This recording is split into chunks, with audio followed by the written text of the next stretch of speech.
ಓಂ ಶ್ರೀ ಮಹಾಗಣಾಧಿಪತಯೇ ನಮಃ. ಎಲ್ಲ ಧನುರಾಶಿಯ ವೀಕ್ಷಕರಿಗೂ ಹೃತ್ಪೂರ್ವಕ ನಮಸ್ಕಾರಗಳು. ಧನುರಾಶಿಯವರೇ, ನಿಮ್ಮ ಜೀವನದಲ್ಲಿ ಮುಂದಿನ 4 ದಿನಗಳು ಒಂದು ಅದ್ಭುತವಾದ ಹೊಸ ಅಧ್ಯಾಯನಕ್ಕೆ ನಾಂದಿ ಹಾಡಲಿವೆ. ಇಷ್ಟು ದಿನ ನೀವು ಅನುಭವಿಸಿದ ಕಷ್ಟಗಳು, ಎದುರಿಸಿದ ಅವಮಾನಗಳು ಮತ್ತು ಸಮಸ್ಯೆಗಳು ಒಂದೊಂದಾಗಿ ದೂರವಾಗುತ್ತಾ ನಿಮ್ಮ ಜೀವನದಲ್ಲಿ ರಾಜಯೋಗದಂತಹ ಶುಭ ಪರಿಸ್ಥಿತಿಗಳು ನಿರ್ಮಾಣವಾಗಲಿವೆ. ಆರ್ಥಿಕವಾಗಿ ಬಲಿಷ್ಠರಾಗುವುದರ ಜೊತೆಗೆ ನಿಮ್ಮ ಕುಟುಂಬದಲ್ಲಿ ಸಂತೋಷ ಮತ್ತು ಹಬ್ಬದ ವಾತಾವರಣ ಮೂಡಲಿದೆ. ಆದ್ದರಿಂದ ಈ ವಿಡಿಯೋವನ್ನು ಎಲ್ಲಿಯೂ ಸ್ಕಿಪ್ ಮಾಡದೆ ಕೊನೆಯವರೆಗೂ ಸಂಪೂರ್ಣವಾಗಿ ನೋಡಿ, ಏಕೆಂದರೆ ನಿಮ್ಮ ಜೀವನದಲ್ಲಿ ಇಷ್ಟು ದಿನಗಳಿಂದ ಕಾಡುತ್ತಿರುವ ಸಮಸ್ಯೆಗಳಿಗೆ, ಕಷ್ಟಗಳಿಗೆ ಇನ್ನು ಶಾಶ್ವತವಾದ ಫುಲ್ ಸ್ಟಾಪ್ ಬೀಳುವ ಸಮಯ ಬಂದಿದೆ. ನೀವು ಊಹಿಸದಂತಹ ಅಚ್ಚರಿಯ ಘಟನೆಗಳು, ನಿಮ್ಮ ಜೀವನದಲ್ಲಿ ನಡೆಯಲಿರುವ ಅಪರೂಪದ ಕ್ಷಣಗಳು ಈಗ ನಿಮ್ಮ ಮುಂದೆ ಬರುತ್ತಿವೆ. ಈ ವಿಡಿಯೋವನ್ನು ಕೊನೆಯವರೆಗೂ ನೋಡಿದಾಗ ಮಾತ್ರ ನಿಮ್ಮ ರಾಶಿಗೆ ಸಂಬಂಧಿಸಿದ ಆ ವಿಶೇಷ ರಹಸ್ಯ ನಿಮಗೆ ಸಂಪೂರ್ಣವಾಗಿ ತಿಳಿಯುತ್ತದೆ. ಈ ಸಮಯದಲ್ಲಿ ನಿಮ್ಮ ಮನಸ್ಸನ್ನು ಶಾಂತವಾಗಿಟ್ಟುಕೊಂಡು ಎಲ್ಲ ನೋವು ಮತ್ತು ದುಃಖಗಳನ್ನು ದೂರ ಮಾಡುವ ಈ ಶಕ್ತಿಶಾಲಿ ಮಂತ್ರವನ್ನು ಭಕ್ತಿಯಿಂದ ಜಪಿಸಿ. ಓಂ ದುರ್ಗಾಯ್ ನಮಃ. ಈ ಶಕ್ತಿಶಾಲಿ ಮಂತ್ರವನ್ನು ಕೆಳಗಿನ ಕಾಮೆಂಟ್ ಬಾಕ್ಸ್ನಲ್ಲಿ ಟೈಪ್ ಮಾಡಿ ಕಾಮೆಂಟ್ ಮಾಡಿ. ಈ ಮಂತ್ರವನ್ನು ಪ್ರತಿದಿನ ಭಕ್ತಿಯಿಂದ ಜಪಿಸುವುದರಿಂದ ನಿಮ್ಮ ಸುತ್ತಲೂ ಸಕಾರಾತ್ಮಕ ಶಕ್ತಿ ಹೆಚ್ಚಾಗಿ ನಿಮ್ಮ ಮನಸ್ಸಿನ ಅಶಾಂತಿ ದೂರವಾಗಿ ಮಾನಸಿಕ ನೆಮ್ಮದಿ ಮತ್ತು ಆತ್ಮವಿಶ್ವಾಸ ಹೆಚ್ಚಾಗುತ್ತದೆ. ಇಂತಹ ಇನ್ನಷ್ಟು ಆಧ್ಯಾತ್ಮಿಕ ರಹಸ್ಯಗಳು ಮತ್ತು ರಾಶಿ ಫಲಗಳಿಗಾಗಿ ನಮ್ಮ ಚಾನಲ್ಗೆ ಲೈಕ್ ಮಾಡಿ ಮತ್ತು ಸಬ್ಸ್ಕ್ರೈಬ್ ಮಾಡಿಕೊಳ್ಳುವುದನ್ನು ಮರೆಯಬೇಡಿ. ಧನುರಾಶಿಯವರ ಜೀವನ ಪ್ರಯಾಣದಲ್ಲಿ ಮುಂದಿನ 4 ದಿನಗಳು ಸಾಮಾನ್ಯ ದಿನಗಳಲ್ಲ. ಇದು ನಿಮ್ಮ ಜೀವನಕ್ಕೆ ಒಂದು ಅಸಾಧಾರಣವಾದ ಮತ್ತು ಮಹತ್ವದ ತಿರುವು ನೀಡುವ ಸಮಯವಾಗಿದೆ. ಕಳೆದ ಕೆಲವು ಸಮಯದಿಂದ ನೀವು ಅನುಭವಿಸಿದ ಅಷ್ಟು ಕಷ್ಟಗಳು, ಮನಸ್ಸಿನಲ್ಲಿಟ್ಟುಕೊಂಡ ನೋವುಗಳು, ಜವಾಬ್ದಾರಿಗಳ ಭಾರ ಮತ್ತು ಪ್ರತಿಯೊಂದು ಹೆಜ್ಜೆಯಲ್ಲೂ ಎದುರಾದ ಅಡೆತಡೆಗಳು ನಿಧಾನವಾಗಿ ದೂರವಾಗಲಿವೆ. ನಿಮ್ಮ ಜಾತಕದಲ್ಲಿ ಗ್ರಹಗಳ ಚಲನೆ ಅನುಕೂಲಕರವಾಗುತ್ತಾ ಜೀವನದಲ್ಲಿ ಹೊಸ ಬೆಳಕು ಮೂಡಲಿದೆ. ಹಲವು ವರ್ಷಗಳಿಂದ ಕೇಳಬೇಕು ಎಂದು ಕಾಯುತ್ತಿದ್ದ ಸಂತೋಷದ ಸುದ್ದಿ ಈ 4 ದಿನಗಳಲ್ಲಿ ನಿಮ್ಮ ಕಿವಿಗೆ ಬೀಳುವ ಸಾಧ್ಯತೆ ಇದೆ. ಇಷ್ಟು ದಿನ ನಿಂತು ಹೋಗಿದ್ದ ಕೆಲಸಗಳು ಒಂದೊಂದಾಗಿ ವೇಗ ಪಡೆಯುವುದನ್ನು ನೋಡಿ ನೀವೇ ಆಶ್ಚರ್ಯ ಪಡುತ್ತೀರಿ. ಆರ್ಥಿಕ ವಿಚಾರದಲ್ಲಿ ಹಿಂದೆಂದೂ ಕಾಣದಂತಹ ಸ್ಥಿರತೆ ಮತ್ತು ನಿಮ್ಮ ಜೀವನದಲ್ಲಿ ಮೂಡಲಿದೆ. ನಿಮ್ಮ ಕೈಗೆ ಬರಬೇಕಿದ್ದ ಹಣ ಸರಿಯಾದ ಸಮಯಕ್ಕೆ ದೊರೆಯುವ ಮೂಲಕ ಬಹುಕಾಲದಿಂದ ಕಾಡುತ್ತಿದ್ದ ಕೆಲವು ಸಮಸ್ಯೆಗಳಿಗೆ ಪರಿಹಾರ ಸಿಗಬಹುದು. ಕುಟುಂಬದಲ್ಲಿ ಸಂತೋಷ ಹೆಚ್ಚಾಗಿ ಎಲ್ಲೆಡೆ ನಗು ಮತ್ತು ನೆಮ್ಮದಿಯ ವಾತಾವರಣ ನಿರ್ಮಾಣವಾಗುತ್ತದೆ. ಒಂದು ಹಂತದಲ್ಲಿ ಆಶೆಯನ್ನೇ ಬಿಟ್ಟಿದ್ದ ಪ್ರಮುಖ ಕೆಲಸವೊಂದು ಯಾವುದೇ ದೊಡ್ಡ ಅಡೆತಡೆಗಳಿಲ್ಲದೆ ಯಶಸ್ವಿಯಾಗಿ ಪೂರ್ಣಗೊಳ್ಳುವ ಸಾಧ್ಯತೆ ಇದೆ. ನಿಮ್ಮ ದೈನಂದಿನ ಜೀವನದಲ್ಲಿ ಕಾಣಿಸಿಕೊಳ್ಳುವ ಈ ಬದಲಾವಣೆಗಳು ಕೇವಲ ಯಾದೃಚ್ಛಿಕ ಘಟನೆಗಳಲ್ಲ. ನಿಮ್ಮ ಪರಿಶ್ರಮ, ನಿಮ್ಮ ಒಳ್ಳೆಯ ಮನಸ್ಸು ಮತ್ತು ದೈವಾನುಗ್ರಹದ ಫಲವಾಗಿ ಈ ಶುಭ ಸಮಯ ನಿಮ್ಮ ಜೀವನಕ್ಕೆ ಬರುತ್ತಿದೆ ಎಂದು ನಂಬಬಹುದು. ಈ ಸಮಯದಲ್ಲಿ ನೀವು ಯಾರ ಮುಂದೆಯೂ ತಲೆಬಾಗುವ ಅಗತ್ಯವಿಲ್ಲ. ಆತ್ಮವಿಶ್ವಾಸದಿಂದ ತಲೆ ಎತ್ತಿ ನಿಮ್ಮ ಯಶಸ್ಸನ್ನು ನೀವೇ ಕಣ್ಣಾರೆ ನೋಡುವ ಸಮಯ ಇದು. ಮುಂದಿನ 4 ದಿನಗಳು ನಿಮ್ಮ ಜೀವನದ ಹೊಸ ಸ್ವರ್ಣಯುಗಕ್ಕೆ ಭದ್ರವಾದ ಅಡಿಪಾಯ ಹಾಕುವ ದಿನಗಳಾಗಬಹುದು. ಧನುರಾಶಿಯವರೇ, ನಿಮ್ಮ ಸ್ವಭಾವವೇ ತುಂಬ ವಿಶೇಷವಾದದ್ದು. ನಿಮ್ಮ ಮನಸ್ಸು ವಿಶಾಲವಾದ ಸಮುದ್ರದಂತೆ. ಅದರಲ್ಲಿ ಕಪಟ ಅಥವಾ ಕಲ್ಮಶವನ್ನು ಇಟ್ಟುಕೊಳ್ಳುವ ಸ್ವಭಾವ ನಿಮಗಿಲ್ಲ. ನೀವು ಯಾರನ್ನಾದರೂ ಪ್ರೀತಿಸಿದರೆ ಕೇವಲ ಮೇಲ್ನೋಟಕ್ಕೆ ಅಲ್ಲ, ಹೃದಯಪೂರ್ವಕವಾಗಿ ಪ್ರೀತಿಸುತ್ತೀರಿ. ಯಾರನ್ನಾದರೂ ನಂಬಿದರೆ ಸಂಪೂರ್ಣ ಮನಸ್ಸಿನಿಂದ ನಂಬುತ್ತೀರಿ.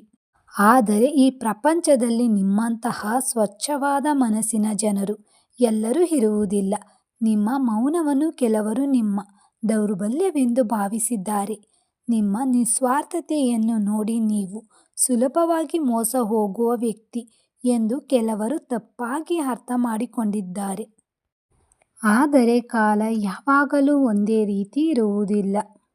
ನಿಮಗೆ ನೋವು ಕೊಟ್ಟವರಿಗೆ, ನಿಮ್ಮನ್ನು ಕಡಿಮೆ ಎಂದು ಭಾವಿಸಿದವರಿಗೆ ಒಂದು ದಿನ ನಿಮ್ಮ ಸಾಮರ್ಥ್ಯ ಏನೆಂಬುದು ನಿಮ್ಮ ಯಶಸ್ಸಿನ ಮೂಲಕವೇ ಅರ್ಥವಾಗಲಿದೆ. ಜೀವನದಲ್ಲಿ ಯಾರಾದರೂ ಪದೇ ಪದೇ ಉದ್ದೇಶಪೂರ್ವಕವಾಗಿ ತಪ್ಪುಗಳನ್ನು ಮಾಡುತ್ತಿದ್ದರೆ ನೀವು ಅನೇಕ ಬಾರಿ ಸಹಿಸಿಕೊಂಡ ನಂತರ ನಿಮ್ಮ ಮನಸ್ಸು ಉಕ್ಕಿನಂತೆ ಗಟ್ಟಿಯಾಗುತ್ತದೆ. ಆಗ ನಿಮ್ಮ ನಿರ್ಧಾರಗಳು ಕಠಿಣವಾಗುತ್ತವೆ. ಯಾರ ಮುಂದೆಯೂ ತಲೆಬಾಗದೆ ನಿಮ್ಮ ಆತ್ಮಗೌರವವನ್ನು ಕಾಪಾಡಿಕೊಳ್ಳುತ್ತೀರಿ. ಆ ಸಮಯದಲ್ಲಿ ಕೆಲವರು ನಿಮ್ಮನ್ನು ಅಹಂಕಾರಿ ಅಥವಾ ಗರ್ವಿಷ್ಠ ಎಂದು ಕರೆಯಬಹುದು. ಆದರೆ ಅದು ಅಹಂಕಾರವಲ್ಲ. ನಿಮ್ಮ ಆತ್ಮಗೌರವವನ್ನು ರಕ್ಷಿಸಿಕೊಳ್ಳಲು ನೀವು ಕಟ್ಟಿಕೊಂಡಿರುವ ರಕ್ಷಣಾ ಕವಚ. ನೀವು ಯಾರಿಗೂ ಕೆಟ್ಟದ್ದನ್ನು ಬಯಸುವುದಿಲ್ಲ. ಆದರೆ ಯಾರಾದರೂ ಅನ್ಯಾಯ ಮಾಡಿದಾಗ ಅವರ ಮುಂದೆ ಅನಗತ್ಯವಾಗಿ ತಲೆಬಾಗುವ ಸ್ವಭಾವವು ನಿಮ್ಮದಲ್ಲ. ನಿಮ್ಮ ಆತ್ಮಗೌರವವೇ ನಿಮ್ಮ ದೊಡ್ಡ ಶಕ್ತಿ. ನೀವು ಇರುವ ಸ್ಥಳದಲ್ಲಿ ನಿಮ್ಮದೇ ಆದ ಒಂದು ವಿಶೇಷ ಆಕರ್ಷಣೆ ಇರುತ್ತದೆ. ನೀವು ಒಂದು ಸ್ಥಳಕ್ಕೆ ಪ್ರವೇಶಿಸಿದಾಗ ಸಹಜವಾಗಿಯೇ ಕೆಲವರ ಗಮನ ನಿಮ್ಮತ್ತ ಸೆಳೆಯಬಹುದು.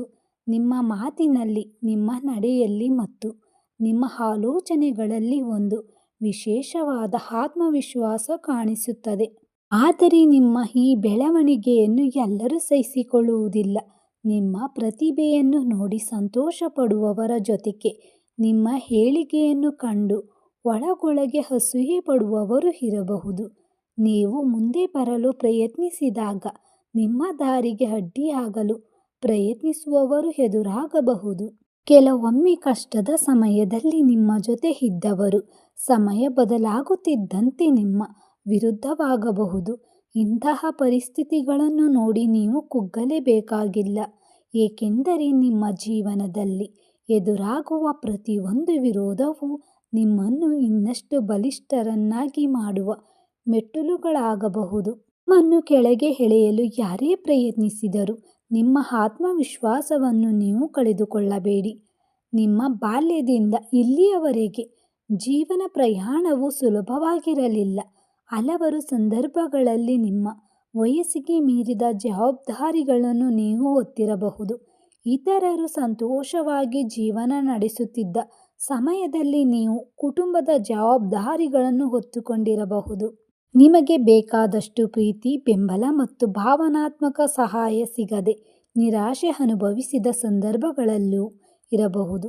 ನಿಮ್ಮ ಮನಸ್ಸಿನ ನೋವನ್ನು ಯಾರಿಗೂ ಹೇಳಿಕೊಳ್ಳಲಾಗದೆ ಎಲ್ಲರೂ ನಿದ್ರಿಸುತ್ತಿರುವಾಗ ಒಂಟಿಯಾಗಿ ಕುಳಿತು ಕಣ್ಣೀರು ಹಾಕಿದ ಕ್ಷಣಗಳಲ್ಲೂ ನಿಮ್ಮ ಜೀವನದಲ್ಲಿ ಇದ್ದಿರಬಹುದು. ನನ್ನ ಜೊತೆ ನಿಜವಾಗಿ ಯಾರು ಇದ್ದಾರೆ ಎಂಬ ಪ್ರಶ್ನೆ ಅನೇಕ ಬಾರಿ ನಿಮ್ಮ ಮನಸ್ಸನ್ನು ಕಾಡಿರಬಹುದು. ಆದರೆ ಆ ಕಷ್ಟಗಳೇ ನಿಮ್ಮನ್ನು ಗಟ್ಟಿಯಾದ ವ್ಯಕ್ತಿಯಾಗಿ ರೂಪಿಸಿವೆ. ಪ್ರತಿಯೊಂದು ನೋವು ನಿಮಗೆ ಒಂದು ಪಾಠ ಕಲಿಸಿದೆ. ಆಗ ಸುರಿಸಿದ ಕಣ್ಣೀರು ಇಂದು ನಿಮ್ಮ ಕಣ್ಣುಗಳಲ್ಲಿ ಆತ್ಮವಿಶ್ವಾಸದ ತೇಜಸ್ಸಾಗಿ ಕಾಣಿಸುತ್ತಿದೆ. ದೇವರು ನಿಮ್ಮನ್ನು ಸೋಲಿಸಲು ಕಷ್ಟಗಳನ್ನು ನೀಡಿಲ್ಲ. ಜೀವನದ ದೊಡ್ಡ ಸವಾಲುಗಳನ್ನು ಎದುರಿಸಿ ಗೆಲ್ಲುವ ಶಕ್ತಿ ನಿಮಗೆ ಬರಲಿ ಎಂಬ ಕಾರಣದಿಂದಲೇ ಆ ಅನುಭವಗಳು ಬಂದಿವೆ ಎಂದು ಭಾವಿಸಬಹುದು. ಪ್ರತಿಯೊಬ್ಬರಿಗೂ ಕೆಲವು ಬಲಹೀನತೆಗಳಿರುತ್ತವೆ. ನಿಮ್ಮ ಪ್ರಮುಖ ಬಲಹೀನತೆ ಎಂದರೆ ಕೆಲವೊಮ್ಮೆ ನೀವು ಜನರನ್ನು ತುಂಬ ಬೇಗ ನಂಬುವುದು. ಯಾರಾದರೂ ಸಿಹಿಯಾದ ಮಾತುಗಳನ್ನು ಆಡಿದ ತಕ್ಷಣ ಅವರನ್ನು ನಂಬಿ ನಿಮ್ಮ ವೈಯಕ್ತಿಕ ವಿಚಾರಗಳನ್ನು ಹಂಚಿಕೊಳ್ಳುವ ಸಾಧ್ಯತೆ ಇದೆ. ಆದರೆ ಪ್ರತಿಯೊಬ್ಬರೂ ನಿಮ್ಮಂತೆಯೇ ಸ್ವಚ್ಛ ಮನಸ್ಸಿನವರಾಗುವುದಿಲ್ಲ ಎಂಬುದನ್ನು ನೀವು ಅರ್ಥ ಮಾಡಿಕೊಳ್ಳಬೇಕು. ಕೆಲವರು ತಮ್ಮ ಸ್ವಾರ್ಥಕ್ಕಾಗಿ ಮಾತ್ರ ನಿಮ್ಮ ಬಳಿ ಬರುತ್ತಾರೆ. ಅವರ ಅಗತ್ಯ ಮುಗಿದ ನಂತರ ನಿಮ್ಮಿಂದ ದೂರವಾಗಬಹುದು. ಆದ್ದರಿಂದ ಇನ್ನು ಮುಂದೆ ನಿಮ್ಮ ವೈಯಕ್ತಿಕ ವಿಚಾರಗಳು, ನಿಮ್ಮ ದೌರ್ಬಲ್ಯತೆಗಳು ಮತ್ತು ನಿಮ್ಮ ಜೀವನದ ಯೋಜನೆಗಳನ್ನು ಯಾರೊಂದಿಗೂ ಹಂಚಿಕೊಳ್ಳುವ ಮೊದಲು 2 ಬಾರಿ ಯೋಚಿಸಿ. ಮುಖ್ಯವಾಗಿ ನೀವು ಸಾಧಿಸಬೇಕೆಂದುಕೊಂಡಿರುವ ಗುರಿಗಳು ಮತ್ತು ಭವಿಷ್ಯದ ಯೋಜನೆಗಳನ್ನು ಮುಂಚಿತವಾಗಿ ಎಲ್ಲರಿಗೂ ಹೇಳಬೇಡಿ. ನಿಮ್ಮ ಪ್ರಯತ್ನಗಳ ಬಗ್ಗೆ ಜಗತ್ತಿಗೆ ತಿಳಿಯುವುದಕ್ಕಿಂತ ನಿಮ್ಮ ಯಶಸ್ಸಿನ ಫಲಿತಾಂಶವೇ ಜಗತ್ತಿಗೆ ಕಾಣಿಸಲಿ. ನಿಮ್ಮ ಕೆಲವು ವಿಷಯಗಳನ್ನು ರಹಸ್ಯವಾಗಿಟ್ಟುಕೊಳ್ಳುವುದು ನಿಮ್ಮ ಭವಿಷ್ಯಕ್ಕೆ ರಕ್ಷಣೆಯಾಗಬಹುದು. ಯಾರಿಗೂ ತಿಳಿಯದಂತೆ ಶಾಂತವಾಗಿ ಕೆಲಸ ಮಾಡಿ ಮತ್ತು ಫಲಿತಾಂಶದ ಮೂಲಕ ನಿಮ್ಮ ಸಾಮರ್ಥ್ಯವನ್ನು ತೋರಿಸಿ. ಇನ್ನೊಂದು ಪ್ರಮುಖ ಸವಾಲು ನಿಮ್ಮ ಕೋಪ. ನಿಮ್ಮ ಕೋಪ ಕೆಲವೊಮ್ಮೆ ಬೆಂಕಿಯಂತೆ ತೀವ್ರವಾಗಬಹುದು. ಕೋಪದ ಸಮಯದಲ್ಲಿ ಯೋಚಿಸದೆ ಮಾತನಾಡುವುದು ಅಥವಾ ಕಠಿಣ ನಿರ್ಧಾರ ತೆಗೆದುಕೊಳ್ಳುವ ಸಾಧ್ಯತೆ ಇದೆ. ಆದರೆ ಕೋಪ ಕಡಿಮೆಯಾದ ನಂತರ ಹೀಗೆ ಮಾತನಾಡಬಾರದಿತ್ತು ಎಂದು ನೀವೇ ಪಶ್ಚಾತ್ತಾಪ ಪಡಬಹುದು.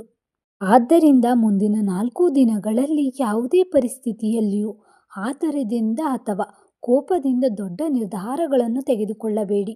ಯಾರೊಂದಿಗಾದರೂ ಮಾತನಾಡುವಾಗ ಮಾತಿನ ಮೇಲೆ ನಿಯಂತ್ರಣ ಇರಲಿ. ನಿಮ್ಮ ಕೋಪದಿಂದ ನಿಮಗೆ ಅತ್ಯಂತ ಪ್ರೀತಿಯವಾದ ಸಂಬಂಧಗಳಿಗೆ ಹಾನಿಯಾಗದಂತೆ ಎಚ್ಚರಿಕೆ ವಹಿಸಿ. ಬಾಂಧವ್ಯಗಳು ಮುತ್ತಿನ ಹಾರದಂತಿವೆ. ಒಮ್ಮೆ ಕಳಚಿದರೆ ಮತ್ತೆ ಅದೇ ರೀತಿಯಲ್ಲಿ ಜೋಡಿಸುವುದು ಕಷ್ಟ. ಆದ್ದರಿಂದ ನಿಮ್ಮ ಮೌನವೇ ನಿಮ್ಮ ಕೋಪಕ್ಕೆ ಅತ್ಯುತ್ತಮ ಉತ್ತರವಾಗಲಿ. ಮುಂದಿನ 4 ದಿನಗಳಲ್ಲಿ ಕೆಲವು ಪ್ರಮುಖ ನಿರ್ಧಾರಗಳನ್ನು ತೆಗೆದುಕೊಳ್ಳಬೇಕಾದ ಪರಿಸ್ಥಿತಿ ಬರಬಹುದು. ಆ ನಿರ್ಧಾರಗಳು ನಿಮ್ಮ ಭವಿಷ್ಯದ ದಿಕ್ಕನ್ನೇ ಬದಲಾಯಿಸುವ ಸಾಧ್ಯತೆ ಇದೆ. ಆ ಸಂದರ್ಭದಲ್ಲಿ ಸಮಾಜ ಏನು ಹೇಳುತ್ತದೆ, ಬೇರೆಯವರು ಏನು ಅಂದುಕೊಳ್ಳುತ್ತಾರೆ ಎಂಬುದನ್ನು ಹೆಚ್ಚು ಯೋಚಿಸಬೇಡಿ. ನಿಮ್ಮ ಮನಸ್ಸಾಕ್ಷಿ ಯಾವುದು ಸರಿ ಎಂದು ಹೇಳುತ್ತದೆಯೋ ಅದನ್ನು ಆಲಿಸಿ. ನಿಮ್ಮ ಒಳಗಿನ ಧ್ವನಿ ನಿಮಗೆ ಸರಿಯಾದ ಮಾರ್ಗವನ್ನು ತೋರಿಸಬಹುದು. ನಿಮ್ಮ ಜೀವನದಲ್ಲಿ ಹಲವಾರು ಸಂದರ್ಭಗಳಲ್ಲಿ ಅನಿರೀಕ್ಷಿತ ಅಪಾಯಗಳಿಂದ ಪಾರಾದ ಅನುಭವ ನಿಮಗಿರಬಹುದು. ಪ್ರಯಾಣದ ಸಂದರ್ಭದಲ್ಲಿ ಅಥವಾ ಗಂಡಾಂತರದ ಸಮಯದಲ್ಲಿ ಯಾವುದೋ ಕಾಣದ ಶಕ್ತಿ ನಿಮ್ಮನ್ನು ಕಾಪಾಡಿದಂತೆ ನಿಮಗೆ ಅನಿಸಿರಬಹುದು. ಇದು ದುರ್ಗಾದೇವಿಯ ಕೃಪೆ ಮತ್ತು ದೈವಿಕ ರಕ್ಷಣೆಯ ಸಂಕೇತ ಎಂದು ಆಧ್ಯಾತ್ಮಿಕವಾಗಿ ನಂಬಬಹುದು. ಆದ್ದರಿಂದಲೇ ಕೆಲವೊಮ್ಮೆ ಅಸಾಧ್ಯವೆನಿಸಿದ ಪರಿಸ್ಥಿತಿಗಳು ನಿಮ್ಮ ಪರವಾಗಿ ಬದಲಾಗುತ್ತವೆ. ಸನಾತನ ಧರ್ಮದಲ್ಲಿ ನಾಗಶಕ್ತಿಯನ್ನು ಕೇವಲ ಒಂದು ಜೀವಿಯಾಗಿ ಮಾತ್ರ ನೋಡುವುದಿಲ್ಲ. ಅದನ್ನು ಶಕ್ತಿ, ರಕ್ಷಣೆ, ಜ್ಞಾನ ಮತ್ತು ಕರ್ಮದ ಪ್ರತೀಕವಾಗಿಯೂ ಪರಿಗಣಿಸಲಾಗುತ್ತದೆ. ಆ ಸ್ವಭಾವವು ಕೆಲವೊಮ್ಮೆ ನಾಗಶಕ್ತಿಯಂತೆಯೇ ಇರುತ್ತದೆ. ನೀವು ಯಾರ ಜಗಳಕ್ಕೂ ಹೋಗುವುದಿಲ್ಲ, ಯಾರನ್ನು ಅನಗತ್ಯವಾಗಿ ತೊಂದರೆ ಕೊಡುವುದಿಲ್ಲ. ನಿಮ್ಮ ದಾರಿಯಲ್ಲಿ ನೀವು ಶಾಂತವಾಗಿ ಸಾಗುತ್ತೀರಿ. ಆದರೆ ಯಾರಾದರೂ ಉದ್ದೇಶಪೂರ್ವಕವಾಗಿ ನಿಮ್ಮ ಮೇಲೆ ದಾಳಿ ಮಾಡಲು ಅಥವಾ ನಿಮ್ಮ ಜೀವನಕ್ಕೆ ಅಪಾಯ ತರಲು ಪ್ರಯತ್ನಿಸಿದರೆ ನಿಮ್ಮನ್ನು ನೀವು ಹೇಗೆ ರಕ್ಷಿಸಿಕೊಳ್ಳಬೇಕು ಎಂಬುದು ನಿಮಗೆ ಚೆನ್ನಾಗಿ ತಿಳಿದಿರುತ್ತದೆ. ಆಧ್ಯಾತ್ಮಿಕವಾಗಿ ನಿಮಗೆ ನಾಗರ ಹಾವು ಅಥವಾ ನಾಗಶಕ್ತಿಗೆ ಸಂಬಂಧಿಸಿದ ಕನಸುಗಳು ಅಥವಾ ಸಂಕೇತಗಳು ಕಾಣಿಸಿಕೊಂಡರೆ ತಕ್ಷಣ ಭಯಪಡುವ ಅಗತ್ಯವಿಲ್ಲ. ಅದನ್ನು ಕೆಟ್ಟದರ ಸೂಚನೆ ಎಂದುಕೊಳ್ಳುವ ಬದಲು ನಿಮ್ಮ ನಂಬಿಕೆಯ ಪ್ರಕಾರ ಒಂದು ಆಧ್ಯಾತ್ಮಿಕ ಸಂಕೇತವಾಗಿ ನೋಡಬಹುದು. ಜಾತಕದಲ್ಲಿ ಕಾಲಸರ್ಪ ದೋಷ ಅಥವಾ ಸರ್ಪದೋಷದಂತಹ ವಿಚಾರಗಳ ಬಗ್ಗೆ ಆತಂಕ ಪಡುವವರು ಭಯಪಡುವ ಅಗತ್ಯವಿಲ್ಲ. ಆಧ್ಯಾತ್ಮಿಕ ನಂಬಿಕೆಯ ಪ್ರಕಾರ ದೇವರ ಆರಾಧನೆ ಮತ್ತು ಸಾತ್ವಿಕ ಪರಿಹಾರಗಳ ಮೂಲಕ ಮನಸ್ಸಿಗೆ ನೆಮ್ಮದಿ ಪಡೆಯಬಹುದು. ಸಮೀಪದಲ್ಲಿರುವ ಸುಬ್ರಹ್ಮಣ್ಯೇಶ್ವರ ಸ್ವಾಮಿ ದೇವಸ್ಥಾನಕ್ಕೆ ಭಕ್ತಿಯಿಂದ ಭೇಟಿ ನೀಡಿ ಸ್ವಾಮಿಯ ದರ್ಶನ ಮಾಡಿ. ನಿಮ್ಮ ಶಕ್ತಿಗೆ ಅನುಗುಣವಾಗಿ ಪೂಜೆ ಸಲ್ಲಿಸಿ. ಸುಬ್ರಹ್ಮಣ್ಯ ಅಷ್ಟಕವನ್ನು ಪಠಿಸಿ. ಅರಿಶಿಣ, ಕುಂಕುಮ ಮತ್ತು ಹೂವುಗಳನ್ನು ಅರ್ಪಿಸಿ. ಸಾಧ್ಯವಾದರೆ ಹಾಲಿನ ಅಭಿಷೇಕ ಮಾಡಿಸಬಹುದು. ಸ್ವಾಮಿಗೆ ಪ್ರಿಯವಾದ ಪ್ರಸಾದವನ್ನು ಭಕ್ತಿಯಿಂದ ಸಮರ್ಪಿಸಿ. ಪೂಜೆಯ ಸಂದರ್ಭದಲ್ಲಿ ನಿಮ್ಮ ಪೂರ್ವಜರನ್ನು, ಪಿತೃದೇವತೆಗಳನ್ನು ಮತ್ತು ನಿಮ್ಮ ಮನೆಯ ಕುಲದೇವತೆಯನ್ನು ಮನಸ್ಸಿನಲ್ಲಿ ಸ್ಮರಿಸಿ. ನಿಮ್ಮ ಜೀವನದಲ್ಲಿರುವ ಅಡೆತಡೆಗಳು ದೂರವಾಗಿ ಕುಟುಂಬದಲ್ಲಿ ಶಾಂತಿ ಮತ್ತು ಸಮೃದ್ಧಿ ನೆಲೆಸಲಿ ಎಂದು ಪ್ರಾರ್ಥಿಸಿ. ಈ ರೀತಿಯ ಪೂಜೆಯ ನಂತರ ನಿಮ್ಮ ಮನಸ್ಸಿಗೆ ಒಂದು ರೀತಿಯ ನೆಮ್ಮದಿ ಮತ್ತು ಆತ್ಮವಿಶ್ವಾಸ ದೊರೆಯಬಹುದು. ನಿಮ್ಮ ಕೆಲಸಗಳಲ್ಲಿ ಇರುವ ಅಡೆತಡೆಗಳು ನಿಧಾನವಾಗಿ ಕಡಿಮೆಯಾಗುವಂತೆ ನಿಮಗೆ ಅನಿಸಬಹುದು. ಇಷ್ಟು ದಿನ ನಿಮ್ಮ ಹಿಂದೆ ಮಾತನಾಡಿದವರು, ನಿಮ್ಮ ವಿರುದ್ಧ ನಿಂತವರು ಕೂಡ ಮುಂದೆ ನಿಮ್ಮನ್ನು ಅರ್ಥ ಮಾಡಿಕೊಳ್ಳುವ ಪರಿಸ್ಥಿತಿ ಬರಬಹುದು. ನಿಮ್ಮ ಬಗ್ಗೆ ತಪ್ಪಾಗಿ ಅರ್ಥ ಮಾಡಿಕೊಂಡವರು ತಮ್ಮ ತಪ್ಪನ್ನು ಅರಿತುಕೊಳ್ಳುವ ಸಮಯವೂ ಬರಬಹುದು. ಕುಟುಂಬದವರೊಂದಿಗೆ ಹೆಚ್ಚು ಸಮಯ ಕಳೆಯಿರಿ. ಅವರ ಜೊತೆ ಸಂತೋಷದ ಕ್ಷಣಗಳನ್ನು ಅನುಭವಿಸಿ. ಪ್ರತಿಯೊಂದು ಹೆಜ್ಜೆಯಲ್ಲೂ ದೇವರ ಮೇಲೆ ನಂಬಿಕೆ ಇಟ್ಟು ಮುಂದೆ ಸಾಗಿರಿ. ಯಾರೊಂದಿಗೂ ಅನಗತ್ಯವಾಗಿ ಸ್ಪರ್ಧೆ ಮಾಡಬೇಡಿ. ನಿಮ್ಮ ಮನಸ್ಸನ್ನು ಸ್ವಚ್ಛವಾಗಿ ಮತ್ತು ಶಾಂತವಾಗಿ ಇಟ್ಟುಕೊಳ್ಳಿ. ಜಗತ್ತು ಏನೇ ಹೇಳಿದರೂ ನಿಮ್ಮ ಪ್ರಾಮಾಣಿಕತೆ ನಿಮ್ಮ ಜೊತೆ ಇರುತ್ತದೆ. ಈ ವಿಶ್ವದಲ್ಲಿ ನಿಮಗೊಂದು ವಿಶೇಷ ಸ್ಥಾನವಿದೆ. ಆ ಸ್ಥಾನವನ್ನು ತಲುಪಲು ಕಾಲ ಈಗ ನಿಮಗೆ ಅನುಕೂಲಕವಾಗುತ್ತಿದೆ. ಇಷ್ಟು ದಿನ ನಿಮ್ಮ ಕಣ್ಣಲ್ಲಿ ಇದ್ದ ಕಣ್ಣೀರು ಒರೆಸಿಕೊಳ್ಳುವ ಸಮಯ ಬಂದಿದೆ. ನಿಮ್ಮ ಮುಖದಲ್ಲಿ ನಗು ಮೂಡುವ ಸಮಯ ಬಂದಿದೆ. ಆದ್ದರಿಂದ ದೈವಿಕ ನಂಬಿಕೆ ಮತ್ತು ಅಪಾರ ಆತ್ಮವಿಶ್ವಾಸದೊಂದಿಗೆ ನಿಮ್ಮ ವಿಜಯದ ಪ್ರಯಾಣವನ್ನು ಮುಂದುವರಿಸಿ. ಮುಂದಿನ ಈ 4 ದಿನಗಳು ನಿಮ್ಮ ಜೀವನದಲ್ಲಿ ನಿರ್ಣಾಯಕವಾಗಿರುವುದರಿಂದ ಈ ಸಮಯದಲ್ಲಿ ಕೆಲವು ಸರಳವಾದ ಆಧ್ಯಾತ್ಮಿಕ ಆಚರಣೆಗಳನ್ನು ಮಾಡಬಹುದು. ಪ್ರತಿದಿನ ಬೆಳಗ್ಗೆ ಎದ್ದು ಸ್ನಾನ ಮಾಡಿ, ಮನಸ್ಸನ್ನು ಶಾಂತವಾಗಿಟ್ಟುಕೊಂಡು ನಿಮ್ಮ ಮನೆಯ ಪೂಜಾ ಸ್ಥಳದಲ್ಲಿ ದೀಪ ಹಚ್ಚಿ ದೇವರನ್ನು ಭಕ್ತಿಯಿಂದ ಸ್ಮರಿಸಿ. ಮುಖ್ಯವಾಗಿ ಈ 4 ದಿನಗಳು ಯಾರೊಂದಿಗೂ ಅನಗತ್ಯವಾದ ಜಗಳಕ್ಕೆ ಹೋಗದೆ ಸಾಧ್ಯವಾದಷ್ಟು ಶಾಂತವಾಗಿರಿ. ದೇವರ ನಾಮಸ್ಮರಣೆ ಮಾಡುತ್ತಾ ಸಕಾರಾತ್ಮಕವಾಗಿ ದಿನವನ್ನು ಕಳೆಯಿರಿ. ಇಷ್ಟು ದಿನ ನಿಮ್ಮನ್ನು ಕಾಡಿದ ಪ್ರತಿಯೊಂದು ಕಷ್ಟಕ್ಕೂ, ನಿಮ್ಮನ್ನು ನಿದ್ದೆಯಿಲ್ಲದೆ ಮಾಡಿದ ಪ್ರತಿಯೊಂದು ನೋವಿಗೂ ನಿಧಾನವಾಗಿ ಅಂತ್ಯ ಕಾಣುವ ಸಮಯ ಬಂದಿದೆ. ನಿಮ್ಮಲ್ಲಿರುವ ಆತ್ಮಸ್ಥೈರ್ಯವೇ ನಿಮ್ಮನ್ನು ಇಷ್ಟು ದೂರಕ್ಕೆ ಕರೆತಂದಿದೆ. ಇನ್ನು ಮುಂದೆ ಬರುವ ಕಾಲ ನಿಮ್ಮ ಯಶಸ್ಸಿನ ಕಾಲವಾಗಲಿ, ನಿಮ್ಮ ಸಂತೋಷದ ಕಾಲವಾಗಲಿ ಎಂದು ಹಾರೈಸೋಣ. ಈ ವಿಡಿಯೋ ನಿಮಗೆ ಇಷ್ಟವಾಗಿದ್ದರೆ ತಪ್ಪದೇ ಲೈಕ್ ಮಾಡಿ, ನಿಮ್ಮ ಕುಟುಂಬದವರು ಮತ್ತು ಸ್ನೇಹಿತರೊಂದಿಗೆ ಈ ವಿಡಿಯೋವನ್ನು ಶೇರ್ ಮಾಡಿ. ಇಂತಹ ಇನ್ನಷ್ಟು ಶಕ್ತಿಶಾಲಿ ಆಧ್ಯಾತ್ಮಿಕ ರಹಸ್ಯಗಳು ಮತ್ತು ರಾಶಿ ಫಲಗಳಿಗಾಗಿ ನಮ್ಮ ಚಾನಲನ್ನು ತಪ್ಪದೇ ಸಬ್ಸ್ಕ್ರೈಬ್ ಮಾಡಿ. ಧನ್ಯವಾದಗಳು. ಶುಭವಾಗಲಿ.